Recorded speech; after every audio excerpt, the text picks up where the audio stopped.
Hi friends, இன்றைக்கி நம்ம சேனலில் நம்ம ரைஸுக்கும் இட்லி தோசைக்கும் ஒரு சூப்பர் காம்பினேஷனாக ஒரு சைடிஷ் ரெசிபி ஒன்று பார்க்கலாம். வாங்க வீடியோக்குள்ளே போகலாம். இப்போ இந்த டிஷ்ஷுக்கு 2 பெரிய எண்ணெய் கத்திரிக்காய் எடுத்திருக்கேன். அதை வந்து நல்லா ஹோல்ஸ் எல்லாம் போட்டுட்டு அதுக்கப்புறம் மேலே எண்ணெய் அப்ளை பண்ணிவிட்டு நம்ம சுட்டு எடுத்துக்கலாம். இப்படி பண்ணும்போது நம்மளுக்கு சீக்கிரம் வெந்து வந்துடும்.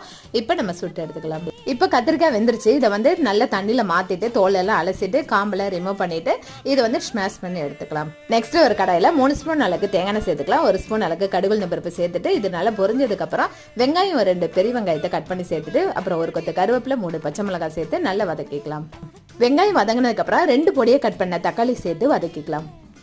இப்போ தக்காளி நல்லா வதங்கிச்சு. இது கூட 1/2 ஸ்பூன் அளவுக்கு மஞ்சத்தூள், வேக வச்சு எடுத்துருக்கேன் கத்திரிக்காய் பேஸ்ட்டை சேர்த்துட்டு அப்புறம் 1/2 நெல்லிக்காய் சைஸில் புளி எடுத்து கரைச்சிருக்கேன். அதே இது கூட சேர்த்துட்டு சாம்பார் தூள் 1 ஸ்பூன் அப்புறம் உப்பு தேவையான அளவுக்கு சேர்த்து நல்லா கெட்டியானதுக்கப்புறம் கொத்தமல்லி தழை தூவி பரிமாறுங்க. ரொம்பவே டேஸ்ட்டாக இருக்கும். ட்ரை பண்ணி பாருங்கள். தேங்க்யூ.